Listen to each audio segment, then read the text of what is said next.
With a level-up system from God, Hunter becomes the strongest player. The anime begins 3 years earlier than the current day, where the army is attacking an island, but the fighters realize that their weapons are ineffective against the forces they are facing. Therefore, they must leave it to the hunters because it is the only alternative. Inside the island, a troop of hunters forms up to deal with an approaching swarm of ants. At the moment the insects attack, the regiment captain encourages his troops to hold off the enemies as much as possible, or else the vanguard will be vulnerable. Despite their efforts, the hunter's rank was too low, and they ended up becoming easy prey for the giant insects. The captain is eaten alive while feeling his life fading before his eyes until another hunter eliminates the ant with his club and heals the fighter. However, another group of ants attacks the healer, but another member of the hunter team appears and, seeing Byung in danger, electrocutes the enemies from a distance. The last member of the team, Yunho, uses his devastating physical strength to secure the front line, while the healer finishes his work with the wounded in the field. Impressed by all that talent, the defeated squadron watches as the S-rank hunters resolve the situation. Unsuk, the member with electric claws, asks his healer not to rush ahead, but Byung just wanted to help as many people as he could. Besides, he was sure his two friends would come to protect him. At that moment, a gigantic ant appears on the battlefield, but despite its size and intimidating appearance, the S-rank team advances against the opponent. While Yunho holds the ant by its jaws, Unsuk injures it with his electricity. Then Yunho tears off the insect's jaws with his own hands and hurls one of the ant's claws at it with absurd force, piercing the giant's body. But several other identical ants appear, and Yunho activates an ability that makes him even more powerful, while Unsuk unleashes tremendous lightning on the battlefield. The amount of power is so great that it can be seen from the other side of the island, where the commander of another troop realizes that the S-rank has arrived in time. Nevertheless, Master Choi had his own battle to win, and when the enemy horde approaches, the leader burns all the weaker ants and orders his troops to advance against the rest of them. In the meantime, the context of the situation is explained. Over 10 years ago, a series of portals appeared connecting our world to an alternate dimension. The other side of each portal was filled with bizarre creatures called magic monsters. Those who awaken abilities to face these monsters, which are immune to conventional weapons, are called hunters. Based on their natural power, they are classified in descending order as S, A, B, C, D, or E rank. However, once this power awakens, it cannot be increased through any individual effort. 3 years later, a portal has a whole structure to serve the purposes of the hunters, while a group of lower-class hunters gathers around to pass the time and prepare for excursions into dungeons. At this moment, a food truck attendant gives coffee to one of them and wishes him good luck on the raid. One of his friends, Park, arrives at this moment and greets Kim. Kim is surprised by his friend's arrival since he had said he was tired of hunting, but the man responds that his wife is pregnant with their second child, so he needs to earn money from raids because diapers aren't free. And at that moment, the protagonist arrives and all the hunters are messing with the guy, greeting him or making some joke. Since he drew attention upon arrival, Park asks if the guy is so strong that everyone wants to talk to him.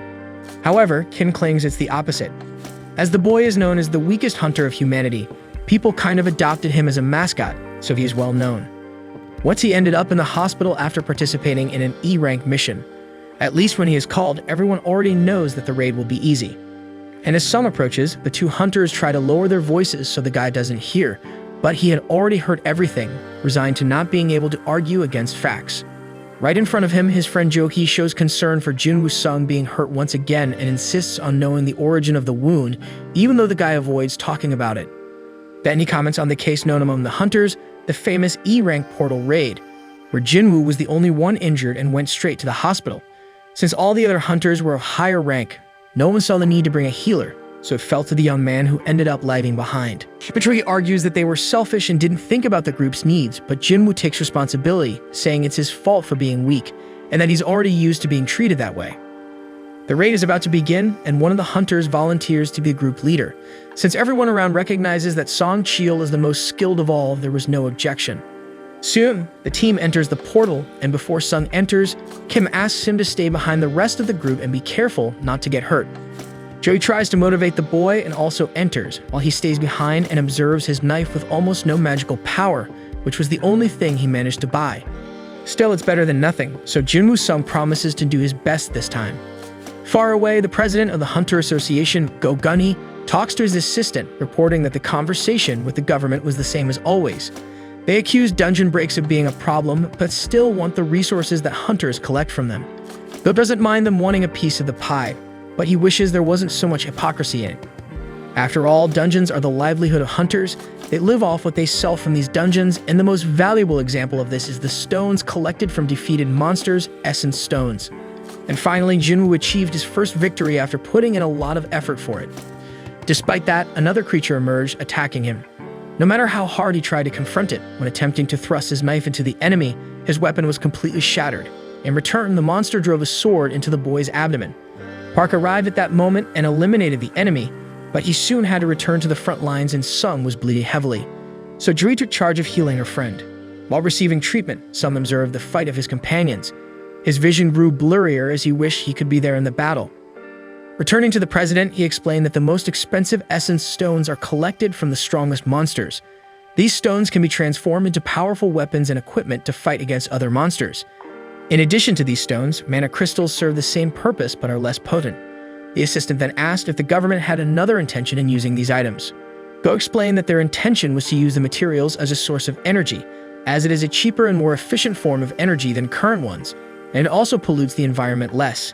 This is why there is so much pressure on the hunters. The cleanest and most effective energy source comes only from resources extracted from dungeons. In Sung's mission, the team finally defeated the dungeon boss. Seeing everyone celebrating the victory, Joey asked her friend if he continues trying to be a hunter out of stubbornness. After all, if he continues like this, something more serious could happen at any moment.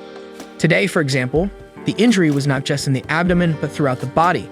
Sung apologized for the trouble, but Joey scolded him, saying she doesn't want apologies, she's just worried about him. Meanwhile, other hunters were collecting loot, but this dungeon didn't have many mana crystals. Everyone was worried about the payment they would receive from selling the items. Sung at least only had the rank E essence stone that he obtained almost at the cost of his life. During this time, the hunter discovered a tunnel inside the dungeon, indicating it was a double dungeon, a new opportunity to get quality loot. However, the squad leader was cautious and informed his subordinates that in extraordinary cases like this, the standard procedure is to await orders from the Hunter Association. Other members questioned this stance, fearing they would send other hunters who would take the remaining loot. Besides, the tunnel was still part of this rank D dungeon, so there shouldn't be a problem. Song Cheadle decided to take a vote on whether to enter the tunnel or not. It ended in a tie 6-6. However, some hadn't voted yet, so he was responsible for the tiebreaker. He considered that a D-rank dungeon was too dangerous for him, but since his father was missing, he was the sole provider for his family. So he had no choice. He needed to pay for his mother's treatment and his sister's college. After his reflection, he chose to dive in. In the moment when the weakest hunter seeks his breakthrough, Hunter Association is recruiting new members. Candidates line up to test their abilities, and an examiner evaluates each one's rank with a black sphere that citizens touch for scanning. A representative passes the results to Master Choi, informing him that a B rank and 2 C ranks join the guild. The chief emphasizes that gender and age don't matter. If a person has talent, they must receive a contract offer, even if they're not a Chaha. Meanwhile, in the most Brazilian street in the Anaheim, 2 guys on a motorcycle snatch a purse from a girl and speed away with the victim's belongings. Along the way, a woman in a pink cap stands in the middle of the street, making the thugs nervous. They continue accelerating and the woman jumps over them, surgically retrieving the purse. In the process, the motorcycle skids, and the woman returns the bag to the victim. The entire population witnesses this act of heroism and approaches Hunter Chaha, a renowned S-rank associate, for a photo. Before being photographed, she expresses annoyance at all the attention and leaves for some peace. Back in the dungeon, 40 minutes have passed since they entered the tunnel. Since the portal stays open for an hour after defeating the boss, they still have 20 minutes to get what they need and leave. Jinwoo Sung takes the opportunity to apologize again for putting them in this new predicament, as Joey voted against the new expedition. However, she gets irritated and reminds him that he would be dead if the sword strike had been a bit higher, so he should be more careful before entering places even more dangerous than those that nearly took his life for good. Jinwoo reflects on the scolding and acknowledges that having a B-rank healer by his side is a significant advantage. The girl asks to be rewarded with a dinner, and Jinwoo's reaction makes it seem like he'd prefer another sword in the stomach. Further ahead, the group reaches the boss's chamber. Even though the colossal gate looks intimidating, no one wants to leave empty-handed, so they decide to enter anyway, considering they've come this far. Before that, the president of the Hunter Association introduces himself to the newly awakened and warns that no one is obliged to become a hunter, but once they make that choice, they must remain vigilant at all times, no matter how powerful they may be. As a final piece of advice, he asks all candidates to fear because fear keeps the courageous alive. Thus, the expedition group enters the boss's room and finds several ancient statues. Among them, one holds inscriptions about the commandments of the Temple of Kartnan. The leader of the hunters steps forward and begins to read. First, worship God. Second, praise God. Third, prove your faith in God. As the leader recites each commandment, Joey notices that the largest statue moved its eyes and calls Jinwoo to look, but the protagonist believes it's just in her imagination. Finally, Song Cheol reads the last commandment, stating that those who do not follow these words will not leave alive. With that, the gate closes and everyone is in shock. A hunter revolts at being put in that situation and leaves the group attempting to escape. However, one of the statues comes to life and ends the man with its axe before he can try to open the gate. As she annihilated a D-rank hunter as if it were nothing, it makes no sense to have a monster of that level in this lower level dungeon. Regardless, there's no way out, so Sung begins to imagine what will become of him. And it was at that moment that the largest statue in the room turns its eyes toward the protagonist. Despite this, Junwoo Sung recalls that he has been close to death many times before. In the first instance, he separated from the group on a raid and ended up trapped. Next, he was attacked by E-rank monsters and spent weeks in the hospital. Furthermore, he almost died of hunger in a labyrinth. No matter how low the dungeon rank was for him, it was always a matter of life or death. Unlike more skilled hunters who can defeat strong monsters and obtain rare items, all he had was a useless knife, and since it broke, he'll have to fight empty-handed. For reasons like these, some learn that he should observe and wait for a good opportunity, as he is not capable of charging into a raid head-on. And it was this realization that kept him alive until today, even through hardships. Soon, he shouts for the entire group to duck, while the statue spews lava from its eyes, sweeping through a significant portion of the hunters. Looking around, everyone present is overcome by panic and helplessness as chaos unfolds in the eyes of each hunter trapped in that chamber, and Jinwoo Sung has no doubt that you won't leave there alive. All around, the hunters tried to seize the brief respite to plan some kind of countermove, but everything seemed too small in the face of the enormity of the enemy. In the meantime, Jinwoo Sung attempted to assist the unconscious Joey, incapacitated by the attack. Song Cheol expressed gratitude to the young boy for his insight, acknowledging that he had anticipated the attack, instructing everyone to take cover, thus saving some lives. Jinwoo observed their leader and noticed his arm had been torn off. The experienced leader bravely tried to keep the young man calm, reassuring him that clenching his teeth would make the pain bearable. However, they needed to stop the bleeding before things took a turn for the worse, so Jinwoo did his part and covered the wound with gauze. During this act, Cheol mentioned he would have asked for treatment for Jogi, but she didn't handle pressure well and usually participated only in easy raids despite being a B-rank healer. He shared that he had been in 2 B-rank raids himself and had no doubt that this enemy belonged to Class A, maybe even S. As for the temple commandments written on that plaque, they likely referred to a deity represented by the statue. Along with the portals, various supernatural phenomena began occurring in the world. Some of these phenomena affected the hunters, while monsters behind these portals accumulated unimaginable powers. Meanwhile, far away at a school, the protagonist's sister, Jana Sung, talked with a friend. The short-haired girl asked if Jina's brother was indeed a hunter. She confirmed it, mentioning he was an E-rank and usually came home bandaged from his missions. When asked about the interest, the girl evaded the question, whispering that she could surely do a better job than that E-rank hunter. Back in the dungeon, the leader argued that the enemy was too powerful to be destroyed, so they needed to stay calm, assess the situation, and find a safe way out. Despite the precaution, a team member rushed and refused to die there, having just signed a contract with a major guild. Trusting his speed, he assured he could cross the gate before being caught. However, before reaching halfway, the statue almost completely destroyed the speedster's body, leaving only his feet behind. Undoubtedly, this was the last evidence they needed to understand that this creature could annihilate them in the blink of an eye.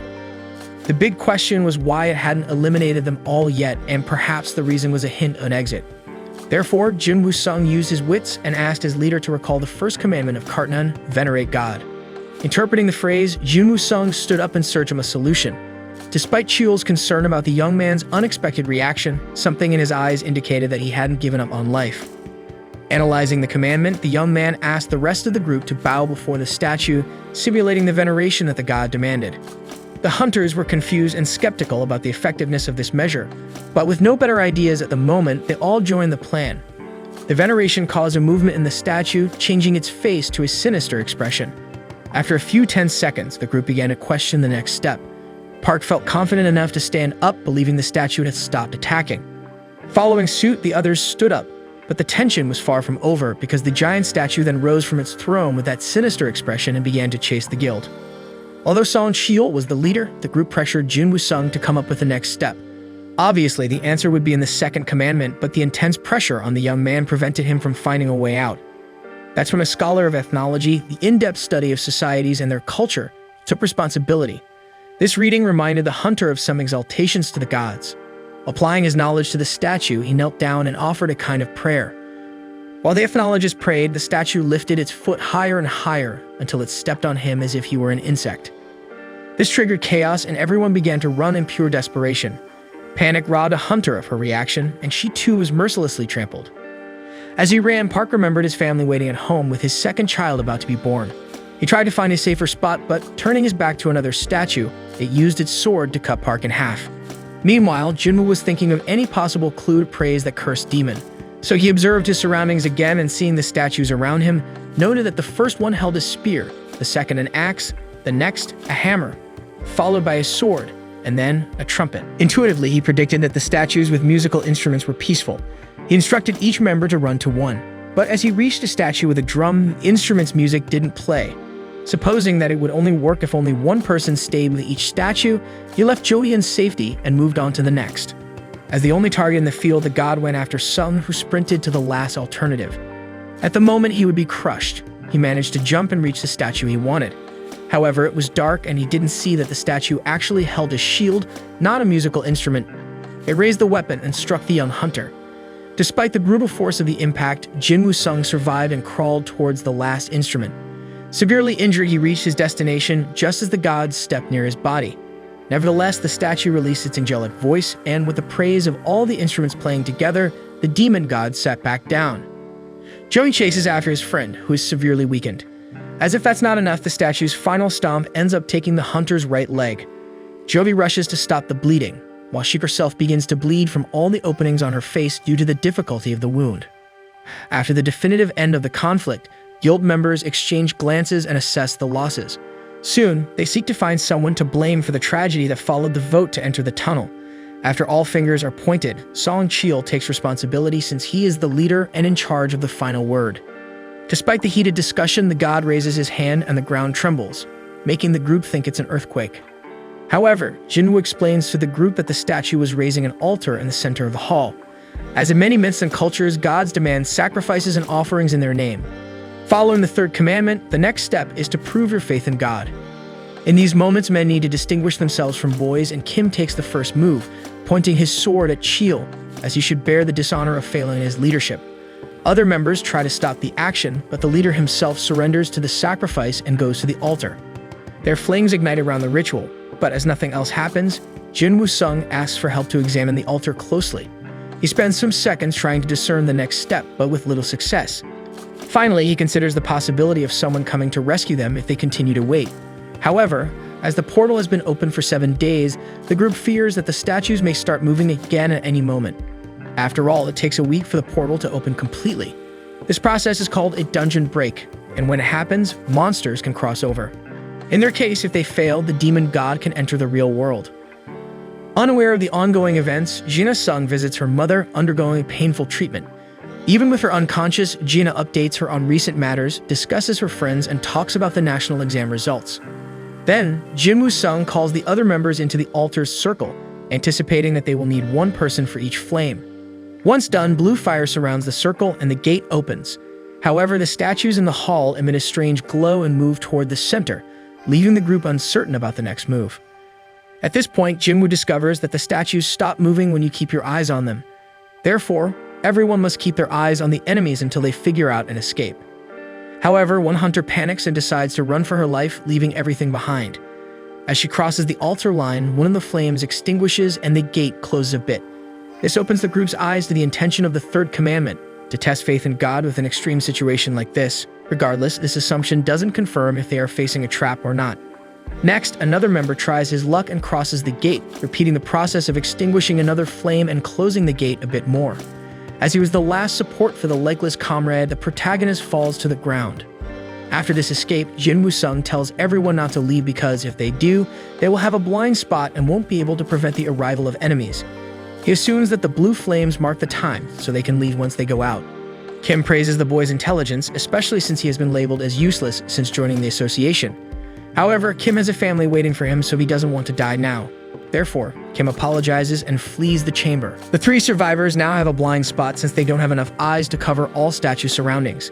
In other words, they can no longer prevent the statues from approaching. Jinwoo starts to cry for coming so far and failing, despite surviving many challenges that tested him. But before the end, Song Cheol tells the two young ones to leave. According to him, it's evident that the gate will close after the penultimate survivor leaves. Since the two still have a long life ahead, they should go. He asks Jogi to take care of Sung, and as the healer prepares to take her companion away, her legs lock and she can't move them. The leader thinks she exerted herself too much to heal Sung, but some action needed to be taken as the siege was about to close in. For this reason, Jinwoo Sung tells Cheol to carry the healer outside. The leader starts to argue, but the protagonist insists loudly that he should take her immediately because there is no other alternative, considering he is without a leg. Jo panics and tries to convince her friend to change his mind, but his response is to give his magic stone to the girl, considering she had invited him to lunch earlier. With this, she could earn some money and buy a special lunch when Jinwoo returns. He promises to get the change from her. Even so, Jui continues to protest, but with no more time to spare, Song Cheol knocks out the young girl and carries her outside. And as soon as the two leave, Jinwoo Sung is alone with all those statues around him, without his leg to run, just waiting for his end, sitting and defenseless. Despite everything, he feels it should have been like this from the beginning. After all, he has always been the weakest hunter. If he knew it would be like this, he would have definitely taken out a higher life insurance policy. Finally, he raises the sword left by Kim and intends to take at least one enemy with him. At that moment, a statue throws its giant sword at the boy, but it sticks into the altar near him. Another statue hits the ground, causing Jinwoo to roll with the impact, leaving him completely exposed to the enormous enemies. With that, the next blow is accurate, tearing off one of the hunter's arms. Praying for his end, the boy remained on the ground with no reaction, just lamenting not having another chance to do things differently. Meanwhile, another statue crushed his body with its hammer, breaking his bones. At that moment, despite the pain, Jinwoo Sung is proud of having at least reached this point. As he tries to stand again, a colossal statue pierces his right shoulder completely, impaling the boy on the wall. Miraculously alive, he spends his final moments harboring hatred for hunters like Kim, despising the fact that he said he couldn't take it anymore and had to leave. After all, it's logical that nobody could endure being there anymore. He was just justifying his own selfishness. It's always the most selfish ones who benefit the most. Jinwoo has a terminally ill mother, but even so, he decided to sacrifice himself for the group, leaving her and his sister alone, only to end up being massacred in the most painful and lonely way possible. Next, the sword-piercing Jinwoo is lifted high, causing extreme pain to the hunter, who is then thrown from a height of 20 meters and falls backward onto the sacrificial altar.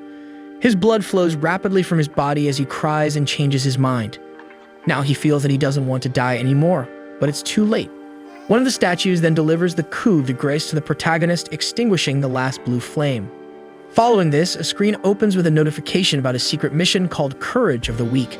This notification alerts someone that they have acquired the necessary qualifications to be a player, and then asks if they accept. Once the proposal is confirmed, another screen opens, warning that this person's heart will stop in 0.02 seconds if they don't accept, and then other options between yes and no are presented on the screen. In the end, the player goes ahead and accepts again. Suddenly, Jinwoo Sung wakes up in a hospital bed. Desperate, he looks over his entire body, recalling the limbs that were crushed by the giant statues. However, his body was intact with all his arms and legs, and there was no sign of the chest puncture. At this moment, two men enter the room, and one of them introduces himself as Woo Jinchul, the administrator of the surveillance team of the Hunter Association. Beside him is an assistant named Kang Tashik. First and foremost, Jinwoo Sung wants to know what surveillance wants with him. Woo informs him that the boy was unconscious for 3 days. As for his mission companions, Song Cheol lost an arm and probably won't be able to work as a hunter anymore. Lee Jo-hee, on the other hand, is traumatized and receiving psychiatric treatment. Due to her condition, the administrator is unsure if she will continue in the profession. Considering that only 6 hunters survived this dungeon, and everyone knows it's a very dangerous job. Despite the tragic outcomes, Woo mentions that such incidents are rare. Now regarding why they are there, when the White Tiger Guild arrived at the location after being informed by the survivors, they only found Jinwoo Sung lying on the ground, with no trace of the statues or the temple described by the survivors. However, since there was no inconsistency in the report and the remains of the deceased were at the scene, Jinwoo's group was removed from the list of suspects. By the way, the administrator asks if the boy had his second awakening. The awakening determines a hunter's power and it's supposed to be unchangeable. However, in rare cases, a hunter can undergo a second awakening. This bypasses the rule of immutable power and can elevate a hunter to rank A or even S. To measure the protagonist's new strength, a manometer is brought to him. Since he survived instant death level monsters, it's highly likely they are facing a new prodigy. After Jinwoo places his hand on the device, the screen displays the number 10. He was excited to discover his new rank and insists that the surveillance team reveal the result quickly. However, Woo Jinchul informs him that he misunderstood and apologizes to the young man. Outside, Kang Tashik seems frustrated with the test result. Even E-rank hunters can reach up to 70 points on the meter, so it's as if Jinwoo Sung is just a civilian based on his score. While Kang expresses his dissatisfaction, Woo Jinchul thinks that the dungeon has disappeared, and there's no way to explore it again to figure out how that boy survived. Back to the young man, he laments not getting a good score as he was hoping to level up. But above all, Jinwoo is confused that no one asked about the strange interface that looks like a video game, indicating that he had an unread message. This makes him think that only he can see this thing. He tries to touch the interface, but realizes it's not a touchscreen. The more he concentrates on it, the more some memories come back to him, like when he was about to die and this same screen appeared, saying he met the conditions to be a player and asking if he wanted to enter a mission called Courage of the Weak. Next, his sister appears in the hospital scolding him for not taking care of himself again. Almost every mission he comes back unharmed, but he remains a punching bag. However, as it was a genuine concern, Jinwoo smiles slightly at Gina's scolding. This leads her to think she's being sarcastic, so she threatens to quit studying and get a job if he continues to get injured, as one day, he'll end up crippled and unemployed. Acknowledging his sister's point, Jinwoo agrees to take it easy and then asks if Gina can see the strange interface in front of him. She thinks a doctor needs to examine his head but plays along. As a gamer, Jinwoo explains that this interface looks like a virtual game, asking what to do when an unread message notification appears in a game. Gina explains that normally you just open the message box. As the boy repeats his sister's words, the voice command shows the messages. The first one informs him that he has become a player, and the other says that the daily mission called Strength Training has arrived. Jinwoo tries to remember where he heard the word player, while Gina sees that her brother is fine and says goodbye. Outside, she meets her friend Song again, who believes she is more useful than Jinwoo as a hunter. Meanwhile, the boy delves deeper into the virtual menu, discovering that it is designed to assist in the player's development and not fulfilling the system's determination can result in a penalty. Finally, a third screen indicates that the rewards have already been delivered to him. He still doesn't understand what's going on, so he goes into the details of the strength training mission to take a look. The daily goal was to perform 100 push-ups, 100 squats, 100 sit-ups, and run 10 kilometers. If the player doesn't complete this mission, they will suffer a penalty. Jinwoo Sung thinks it's just a joke and tries to figure out how he could possibly do all that in his current state. But while lying down and not taking it seriously, a countdown in the menu is running out. In the meantime, the surveillance team administrator informs President Go that the young hunter, Jinwoo Sung, did not have a second awakening. Over the phone, Go is relieved that at least this case didn't cause a dungeon break, but there's still something fishy about this story. Therefore, the boss instructs surveillance to leave this dungeon in the database for further evaluation. Meanwhile, Master Choi invites Cha-ha to be instructor for the upcoming B-rank raid because it will be an important expedition to select new recruits for the institution. However, Cha-ha doesn't feel very confident in her mentoring skills, so Choi explains that all she needs to do is fight normally as she always does, and her performance will serve as an example for the less experienced. After that, he explains that the Hunter Guild is one of the country's top 5 guilds, but on an international level, they are still small. And although individual levels cannot be evolved, collective training will always be a differentiator, especially now that they are preparing for a very special moment. Later, a portal opens in the middle of a road and civilians wonder when the hunters will arrive to solve this problem. Meanwhile, Jinwoo, who was in the middle of his sleep, receives a mission failure message, and as a penalty, an earthquake shakes his room and the boy is teleported to an unknown place. Without understanding what happened, he encounters a giant desert centipede, while the panel reappears, stating that it's a punitive survival mission and the goal is to stay alive for 4 hours. Meanwhile, nurses realize that one of the patients is missing, and even after 2 hours of him fleeing from a monstrous insect, the staff is clueless and doesn't know where to look for Jinwoo. Thus, the boy remains trapped in that alternate world until the countdown ends, and just as the creature is about to strike, time runs out and the desperate boy returns directly to the hospital, receiving the news that he completed the mission and a reward has been granted to him. However, before he can retrieve the item, nurses enter his room and start assisting him. The next day, Jaina is on the phone with her brother and asks him to cover for her at Cheadle, since Jinwoo has caused her so much trouble again. In the meantime, Joey is summoned for a ranked D raid, and despite the association knowing that she's going through a tough time, the rest of the guild is busy, so she's the only option at the moment. Despite this, Joey declines the proposal, but at least learns that Jinwoo has significantly improved his condition. Happy with the news, she goes straight to visit her friend, but instead of continuing to rest, he is running around the hospital courtyard like crazy. Nurses comment that hunters recover faster than normal people, but what this boy is doing is unbelievable. Finally taking his daily missions seriously, Jinwoo Sung discovers that each time he completes them, he receives 3 rewards. The first is total recovery, where all his exhaustion disappears. Second, some points to distribute among his attributes, and as always, he pays more attention to strength. In addition, there's even a skills and inventory screen, making his life really look like a game. And at this moment, as he reflects on his new path and navigates his imaginary menu, all the patients look at him as if the boy is from another world. Finally, the third reward is a random loot box. In this case, the item is a strange key. Until now, he had only obtained useless things like bandages or pens, so it seems that luck has finally arrived. According to the item description, Jinwoo Sung could use this key to teleport to an instance dungeon. The way to use this item is by reaching exit 3 of the Hapjeong subway station. However, Jinwoo has no idea what an instance dungeon is, but it seems like some mission for him to evolve his strength, or at least he hopes so. And during these reflections, the image of that giant macabre statue invades the protagonist's mind, causing physical pain as well. In the meantime, local newspapers report that several Rank D portals have opened around the country, and Rank C portals in the Upper and Central East are being resolved at this very moment. The Rank B portal that appeared in the port area has a raid scheduled in a few days by the Hunter Association. Jinwoo Sung takes advantage of his improvement to visit his mother, and her image lying like that reminds the boy of a scene from 4 years ago, when he held her in his arms after finding her unconscious. As soon as he takes the woman to the doctor, he and his sister discover that the mother has the eternal sleep disease, also known as final rest. It is a disease that emerged with the appearance of portals and affects approximately 1 in every 10,000 people. There are theories that it is caused by frequent exposure to mana, but regardless, the best that current medicine can offer to those with this disease is support, keeping the person alive, but with no chance of recovery. So knowing that he will have to take care of his comatose mother for the rest of her existence, Jinwoo Sung endured the most arduous and humiliating tasks until he was accepted by the Hunter Association and had a salary that provided access to proper treatment for his mother. But soon he discovers that this profession is far from easy, and in the first few days he already realizes this, falling behind in most raids and getting injured frequently.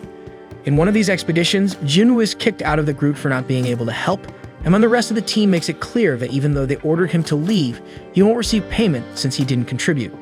Worst of all, Jinwoo turned to them and apologized for being useless, on top of it all. Probably, this memory is the greatest incentive for him to focus so much on strength attribute points.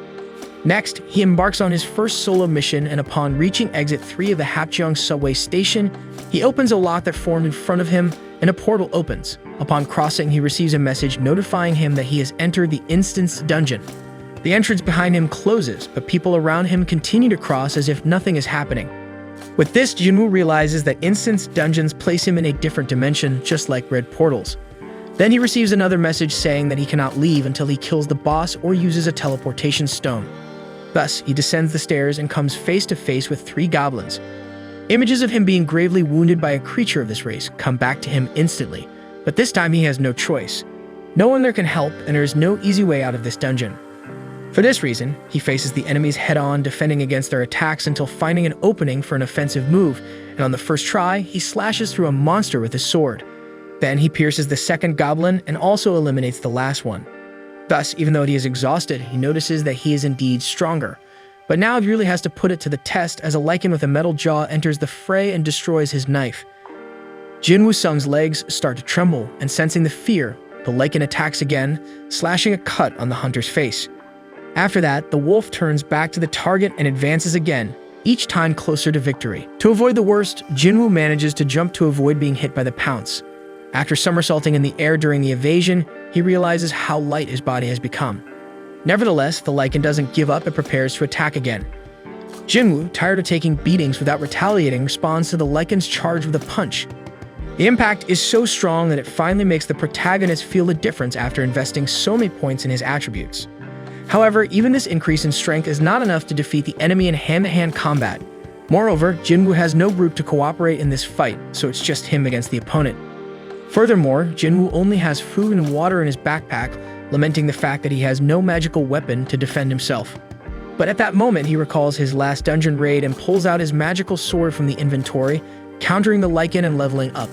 Jinwoo remembers that he took the sword from Kim when he fled the statue dungeon, and that he paid 3 million for it. Next, 2 more Lycans approach, but Jinwoo no longer fears them because of his new weapon.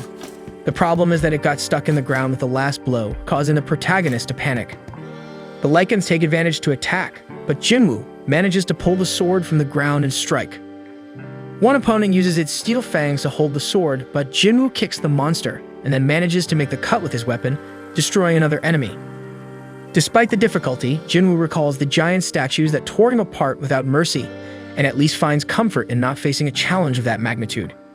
Regardless, it seems that the Lycan also briefly reflects on the danger is facing and decides to run away to avoid being destroyed.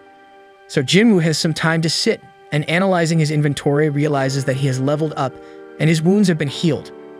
Moreover, he gained 1 point for each attribute. Since daily missions only gave 1 point, he decides to focus on these fights to evolve. He also wonders if he should put points into other attributes like intelligence or dexterity, but concludes that it makes more sense to continue focusing on strength. Even with only 32 points in this attribute, he already feels his body much lighter. In the end, although he is not sure, he supposes that the higher his basic attributes increase, the more points he will gain. This gives him hope that one day he will truly become very strong. Then he looks for essence stones in the loot, but no such item is found.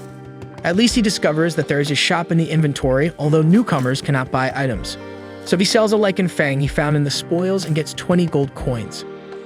Jinwoo knows he needs to clear this dungeon before his food runs out, but he's not sure if he can defeat a boss alone, even if it's an E-level dungeon.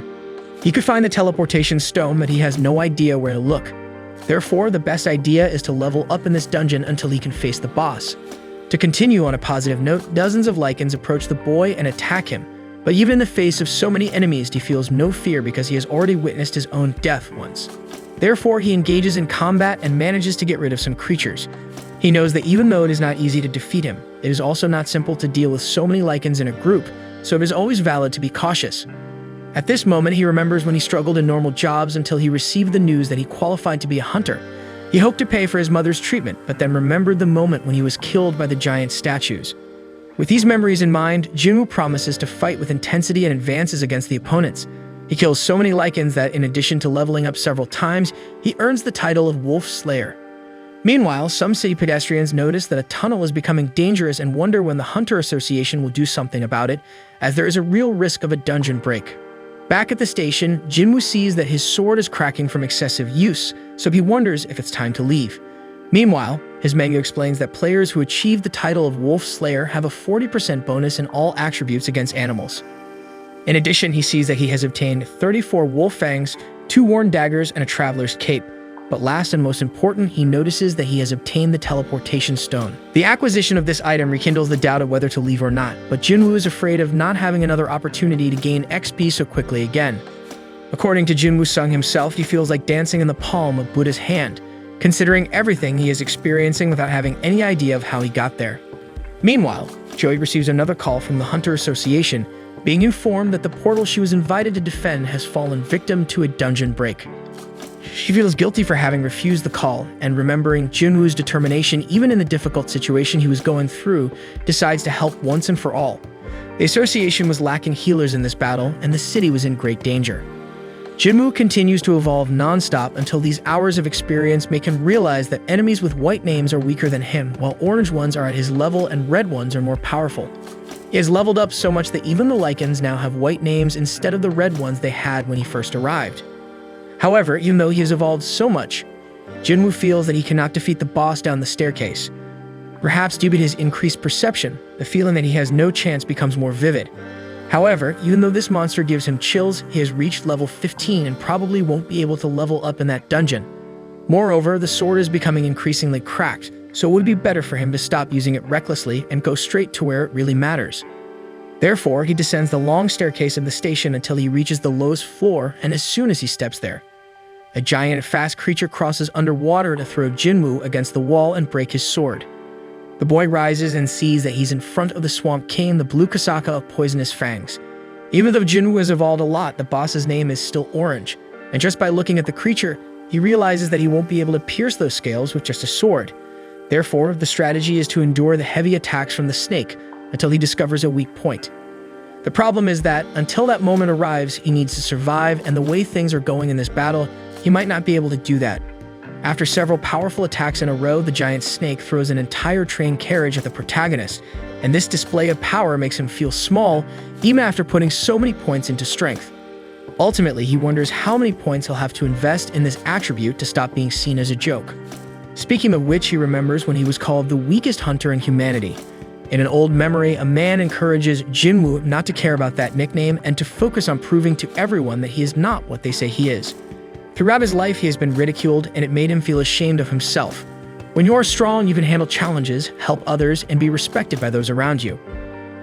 On the other hand, when you are weak, you depend on the help of others and end up becoming a burden to your team. Society looks down on you, and even if you are intelligent, empathetic, or creative in the face of the strong, all of that becomes invisible. In the end, empathy doesn't win battles, and that's why Jinwoo was so determined to become the strongest of all, to prove that he can make a difference. So he tries to climb the snake's scales, even without conviction that he would gain anything from it, but he's quickly thrown to the ground again. However, as he rises once more, a blue aura envelops the protagonist, and he knows well that this enemy before him is nothing compared to the terror he experienced with those statues. This mentality brings the necessary determination for him to keep fighting, and this time with more confidence. After climbing to the top of the snake, he manages to leap onto the back of its neck, and with the blessing of his numerous strength points, he begins to crush the scales of the blue Kasaka with his bare hands. A snake tries to escape the opponent in every possible way, but Jinwoo Sung's strength is so great that the creature's head is severed. Exhausted, Jinwoo sees his own blood flowing throughout his body with the absurd effort he's exerting, while the gigantic monster lies dead in front of him, and his virtual menu indicates that he has leveled up several times. Moreover, he is rewarded with a dagger made from Kasaka venom. In addition to having double the damage of Kim's sword, it has paralysis and draining bonuses. On the other hand, Jinwoo was afraid to use a venom gland he looted because the effect of this item is to harden the user's skin, but at the cost of the muscles being affected by the Kasaka's venom. So he leaves this item stored away while receiving the notification that the dungeon has been cleared, and for this reason it will be restored to its original state. With everything back to normal, Jinwoo leaves the station and comes face to face with a soldier warning that the boy shouldn't be there after all. You should already be aware of what happened with the latest news. But shortly after this statement, the soldier notices the sword in the boy's hand and discovers that he is a hunter, and for this reason, he apologizes for everything he said and takes Jinwoo Sung directly to the ongoing battle. During the walk, the protagonist sees the wreckage of a dungeon break along the way, and the soldier warns that almost everything is under control, but the most dangerous creature is still missing. Through his perception, Jinwoo feels that this monster is nearby through a blue light shining in another part of the city. On the other side of the buildings, a huge golem terrorizes the city, while ordinary citizens are controlled at a safe distance, and the hunters take the front line against the invader. The commander of the hunters tells the healers to do everything to keep the tank standing, but the damage dealers of the group are not managing to hit the monster enough because they need hunters who use magic. Jinwoo notices that this group was put together hastily, so they have no synergy together. Moreover, there are 6 rank E and 2 rank D, so they are too weak for such a threat. Despite all this, he sees a rank B healer in the middle of the battlefield. It was Joey being urged by the other healer in the team to do something useful since she was paralyzed by fear. She tries to cast a healing spell, but the image of the evil statue invades the girl's mind and shakes her again. Jinwoo observes the difficulty of his friend and does not judge her because, in addition to witnessing the same trauma, he was once like her, consumed by fear and unable to react. However, not anymore. In the face of this creature, Jinwoo knows that it is of rank D, just like the giant snake at the station, so he has a chance to help in the fight. Therefore, he leaps towards the enemy to support the hunters and breaks the enemy's defense to leave it vulnerable. Thus, the rest of the group attacks and causes real damage to the opponent until they destroy the golem. The team's tank is amazed at the power of whoever threw that magical sword, considering that a group of 10 hunters was having so much difficulty facing this enemy, even in good numbers. Looking for the author of the magical strike, the tank asks a soldier who threw that sword in the middle of the battle, and the soldier looks back in an attempt to find the guy, but Jinwoo was already far away. The tank wonders what level this hunter must be to be able to do that, while Joey seems to know that it was her friend who caused that turnaround in the fight.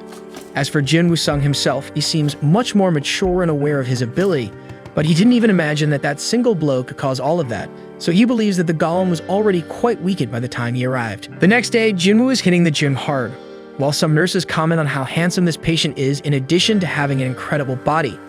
When this patient arrived, he didn't attract much attention, but he hasn't stopped exercising since then and got ripped, and that happened too quickly for the short time he's been there. Shortly after, one of these nurses enters Jinwoo's room and sees him shirtless. She feels embarrassed for being attracted to the guy's body and ends up speechless, but soon she composes herself and informs Jinwoo that he'll be discharged today, asking how he's feeling. He replies that he's feeling great thanks to the nurses and her colleagues' work. The nurse thanks him for the compliment and informs him that he should go down to the reception so they can take care of the paperwork. Jinwoo feels grateful for the care he received and heads for the stairs, but before he leaves, the girl gathers courage and asks for his number. Innocently, Jinwoo thinks it's to send the test results to her after discharge, so he gives his contact to the girl. Meanwhile, on the Ultra Morning newspaper, the presenter receives a very special guest named Baek Yoon-ho, one of the country's 7th-rank hunters. Due to his high level, the presenter asks if the hunter's daily life is very hectic and wants to know what he does when he's not in dungeons. Baek replies that every day is a training day and that it's necessary in addition to always being in combat to keep reflexes sharp. But in his case, he has developed the habit of training all the time because he used to be a firefighter, and in that profession, the smallest mistake can cost a companion's life, and that thought has always guided his path. Jaina was watching this program before leaving for school, but she soon realizes it's time to leave, so she goes to say goodbye to her brother. He had just woken up, so she informs him that yesterday's leftovers are in the fridge while noticing her brother's ripped abs. Therefore, she asks if he's been working out and if the gym makes you taller, since he seems taller now. Then she jokes that she didn't know men grew even after they got old, and then she gets ready to go to school. Before she leaves, Jinwoo reminds her to take an umbrella, but Jaina finds it too heavy, besides it's very sunny today.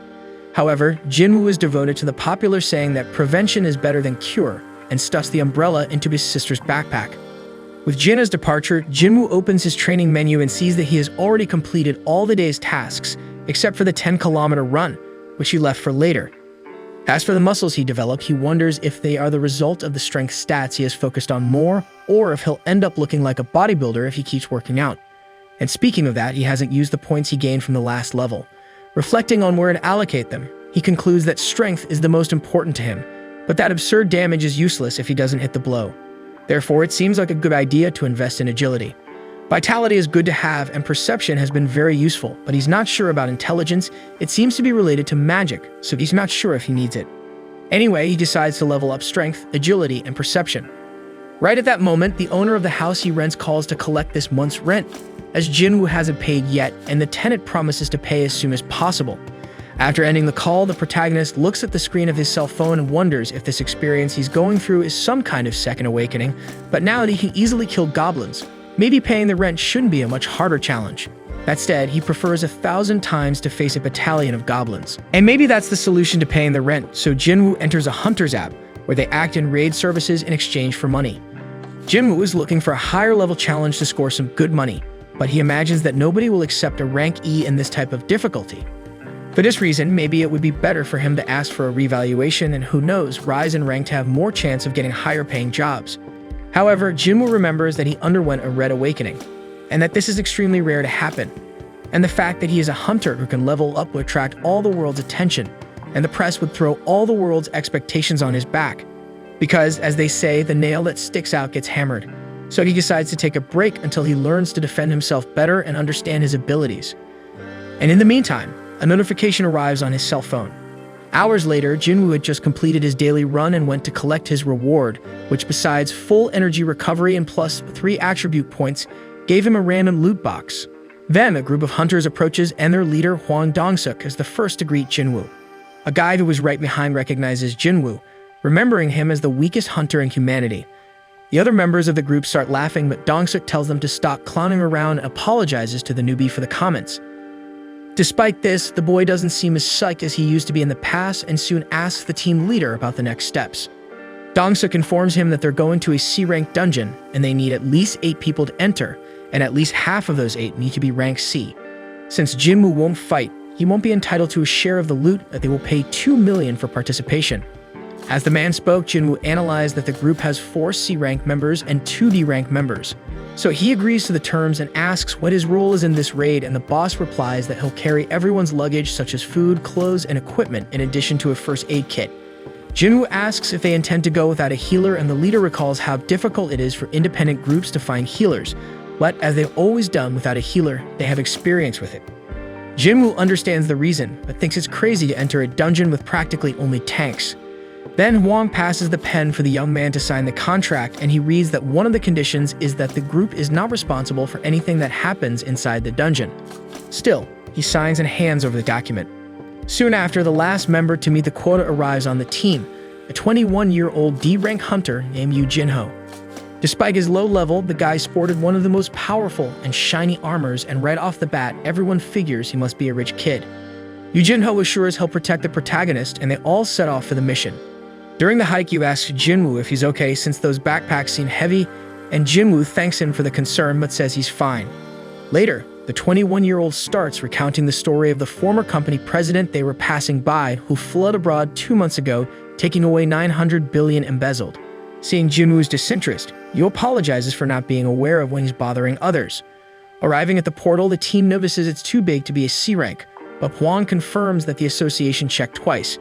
Yoo asks the new colleague if they shouldn't worry more about the size of this portal, but Jinwoo Sung informs that what matters is not the size but the level of magical power emanating from within, and that's what the Hunter Association evaluates when classifying. Dangerous dungeons ranked B or higher are handled by larger guilds. Those ranked C and below shouldn't be as dangerous. Yoo compliments the bag carrier's knowledge on these matters, and he recalls he's been a hunter for a long time, even though he's never entered a C-rank portal. Finally, the time has come, and they all cross the barrier into the dungeon. Since it was very dark, Q1 casts an illumination spell, and everyone is confused by the fact that this dungeon has no monsters and is completely dark, unlike others which are filled with glowing stones that light up the place.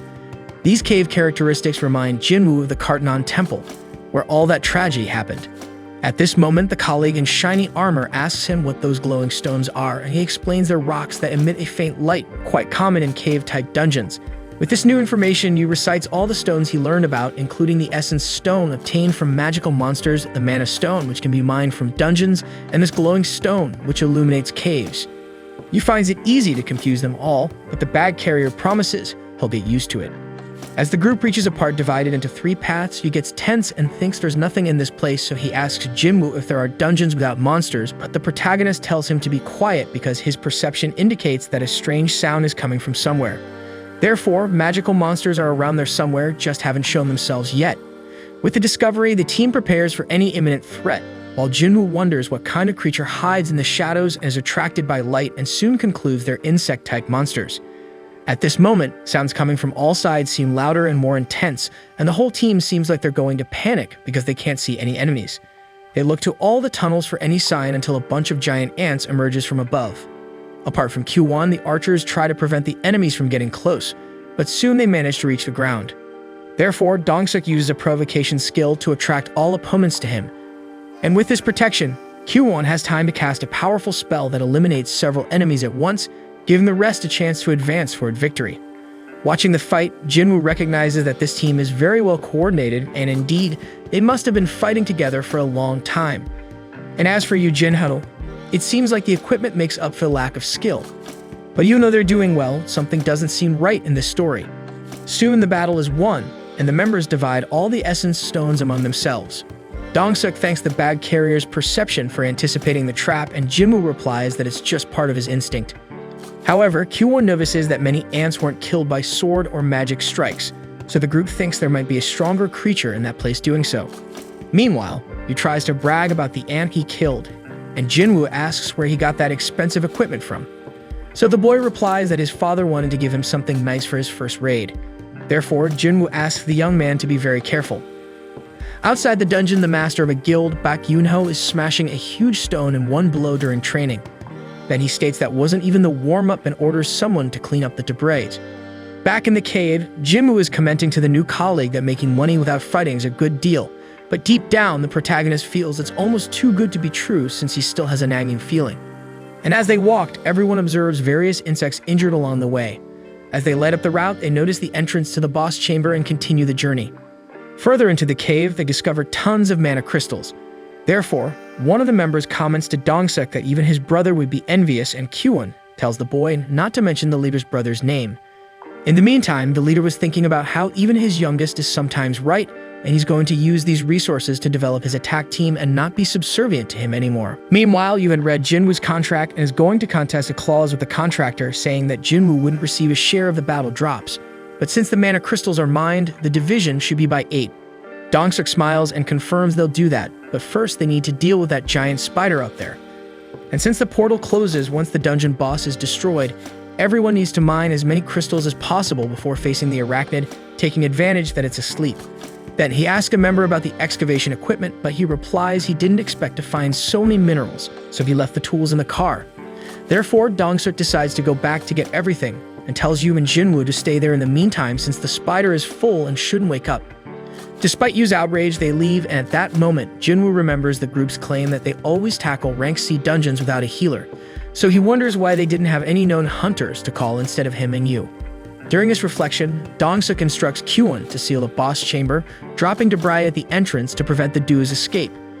Consequently, Jinwoo recalls a moment when a man said that in this field there are always scoundrels because missions take place in isolated locations, making it easy for crimes to occur. Therefore, sometimes the weaker ones are left as bait, like a lizard leaving its tail behind. In one of those tales, Yu Jinho punches a mana crystal, lamenting having to die over a simple division of assets. He thinks that perhaps he would have lived if he hadn't mentioned the contract, but Jinwoo knew that the group was ready to kill them at the first wrong move. However, they didn't need to get their hands dirty with blood since the spider finally awakens, while Yu instructs the baggage carrier to protect himself behind him. Jinwoo is analyzing escape routes, thinking that some tunnels in the vicinity would likely be the exit the Dong-suk group would use. Looking back at the dungeon boss, he considers this an unfair battle, but when memories of Cartnon resurface, he asserts that he will handle the spider alone. Next week, we'll have more of this anime as soon as the new episode is released, so go ahead and subscribe to the channel, and don't forget to hit the like button below to support this video. See you guys.